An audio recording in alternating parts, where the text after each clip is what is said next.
An introduction to commodities. When considering the financial markets, you would have encountered topics such as bonds, shares, and even foreign exchange. Now let's have a look at the commodity markets. So what is a commodity? Well, it's the actual raw material used in the production of goods and services. It's the agricultural products produced from farming activities. So you can see actually commodities play an integral part in almost everything that you consume, see, and touch. So what makes them different to other financial instruments such as shares? Well, first of all, commodities have intrinsic physical bulk. Consider just 1 bushel of corn. This weighs 56 pounds. 5,000 bushels of corn in excess of 127 tons. This is going to have a significant difference to 5,000 shares, for example. Now imagine the impact of this physical bulk and size on transportation logistics. Commodities are also tangible products.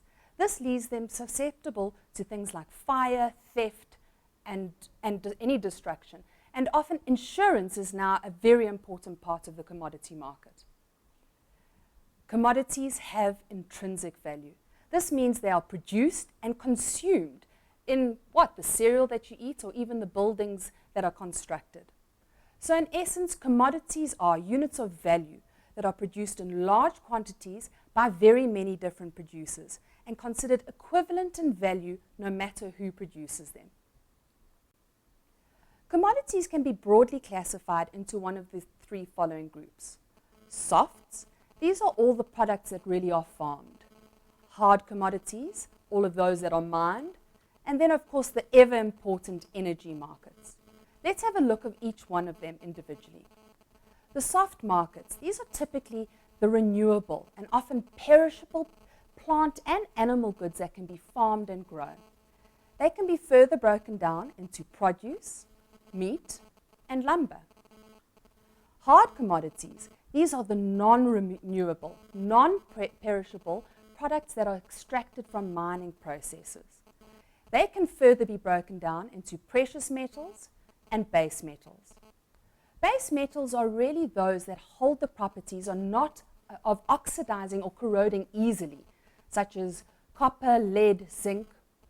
Precious metals are those that are rare and expensive, but also don't corrode easily, such as gold and platinum. What about these energy markets, such as oil and the gas markets? These very important and growing markets. Now, why would I give them such a distinction? Well, consider this, that on a global basis, every day more than 80 million barrels of crude oil are consumed. That alone gives you a sense of how important these are. In fact, not only crude oil, but also the refined products, such as petrol, bunker fuel, diesel, are also form part of these energy markets. Thank you. I hope you've enjoyed this first session as an introduction to commodities.